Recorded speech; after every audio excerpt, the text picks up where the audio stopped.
Assalamualaikum warahmatullahi wabarakatuh. Perkenalkan, saya Muhammad Arif Ferdimansyah dengan NIM 306240023.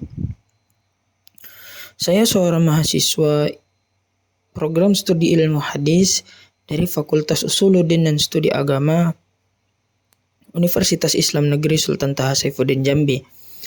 Tujuan saya membuat video ini adalah untuk menyelesaikan tugas daripada mata kuliah ilmu mantik yang diampu oleh Bapak Rizky Adi SAG MAG. Pada video kali ini saya akan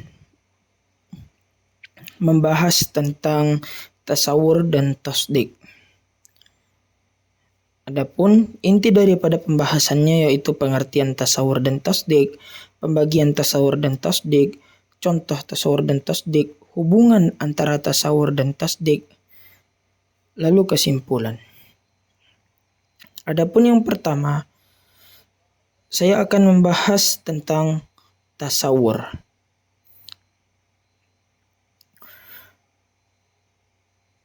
Pengertian daripada tasawur yaitu secara bahasa, tasawur adalah pemahaman awal terhadap suatu konsep tanpa adanya penetapan benar atau salah. Atau bisa juga pemahaman atau definisi tanpa adanya penilaian.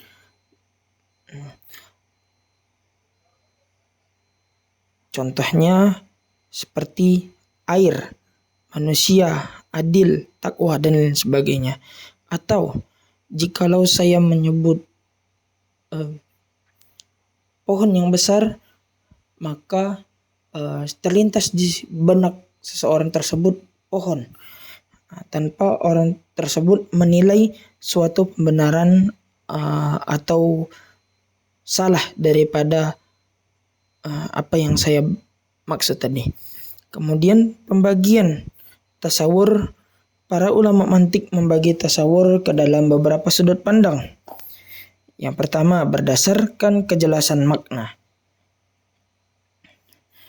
Berdasarkan kejelasan makna, ulama tasawur membagi menjadi beberapa bagian. Yang pertama yaitu badihi, yaitu konsep yang dapat langsung dipahami tanpa memerlukan penjelasan yang lain. Contohnya seperti tadi, manusia, pohon, hitam, besar, kecil, itu tanpa perlu dijelaskan dengan penjelasan yang lain, maka kita sudah tahu, sudah terlintas di dalam pikiran kita. Ciri-cirinya yaitu dia tidak memerlukan definisi yang panjang dan dapat langsung dipahami oleh akal yang sehat. Kemudian nazari, dia itu perlu adanya usaha dan penjelasan untuk memahami daripada tasawur ini. Kemudian berdasarkan sumber penerimaan, tasawur berdasarkan sumber penerimaan itu dibagi menjadi 3. Yang pertama yaitu tasawur hissi, pengetahuan yang diperoleh melalui penglihatan, pendengaran, penciuman, sentuhan atau rasa. Contohnya seperti konsep api, air, panas, keras, dingin, dan lain-lain sebagainya. Kemudian tasawur akli, yang dapat dipahami oleh akal, tidak melalui indera. Kemudian ada namanya tasawur wahyi, yaitu konsep yang tidak bisa diketahui tanpa keterangan dari Allah melalui Al-Quran dan hadis. Seperti contohnya sifat-sifat malaikat, alam barzakh, surga dan neraka, dan sebagainya. Kemudian tasawur dibagi berdasar keutuhan makna. Yang pertama yaitu tasawur mufrad, yaitu konsep yang tunggal. Contohnya rumah, manusia, putih. Kemudian ada yang namanya tasawur murakkab, konsep daripada gabungan.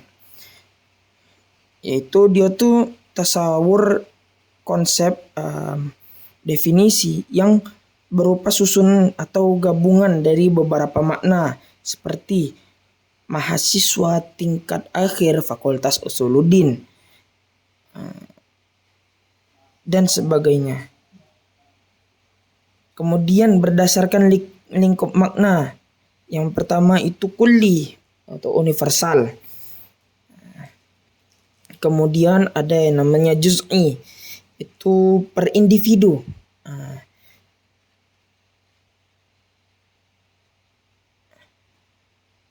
Kemudian masuk kepada bagian tasdik. Tasdik itu adalah penetapan, penilaian atau penghakiman yang dilakukan oleh akal terhadap tasawur tadi. Seperti contohnya sholat itu wajib, api itu panas, manusia itu makhluk yang berakal. Kemudian itu contoh-contohnya. Kayak sholat itu merupakan tasawur. Sebagaimana yang dijelaskan tadi, sholat itu tasawur. Nah, dengan masuknya kata sholat itu wajib, maka itu wajib itu termasuk ke dalam tasdik. Dia memberikan penilaian atau penghakiman, penetapan terhadap tasawurnya, yaitu sholat. Kemudian pembagian tasdik itu terbagi menjadi beberapa. Yang pertama berdasarkan sumber kepastian, tasdik badihi, yaitu penilaian yang jelas tanpa membutuhkan dalil. Contohnya api itu panas, bahkan tanpa butuh dalil sekalipun kita sudah tahu bahwa api itu panas. Kemudian ada tasdik nazari, penilaian yang membutuhkan dalil atau pembuktian. Kemudian berdasarkan tingkat keyakinan. Yang pertama zonni, yaitu dugaan yang sangat kuat. Zonni, penilaian yang benar tetapi belum mencapai suatu kepastian. Nah, itu zonni, dia itu prasangka yang sangat kuat. Nah, itu zonni. Kemudian wahmi, penilaian atau sangkaan yang dia itu ada kemungkinan kecil untuk menjadi benar. Kemudian ada namanya syaki, keraguan. Dia itu 50-50 ibaratnya, seimbang antara benar dan salah. Kemudian yakini, keyakinan yang pasti. Kemudian berdasarkan struktur pernyataan, tasdik berdasarkan ini terbagi menjadi dua, yaitu qadiyah hamliyah, yaitu mengaitkan satu subjek dengan satu predikat. Contohnya sholat itu wajib. Nah, kemudian ada yang namanya qadiyah syartiyah. Dia nih membutuhkan persyaratan, dia itu ada bersyarat.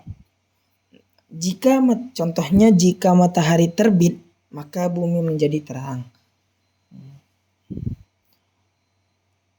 Kemudian berdasarkan hubungan subjek predikat, yaitu qadiyah al-jazimah, yaitu yang pasti bahwa hubungan antara subjek dan predikat itu mutlak benar atau mutlak salah. Contohnya Allah itu Maha Esa.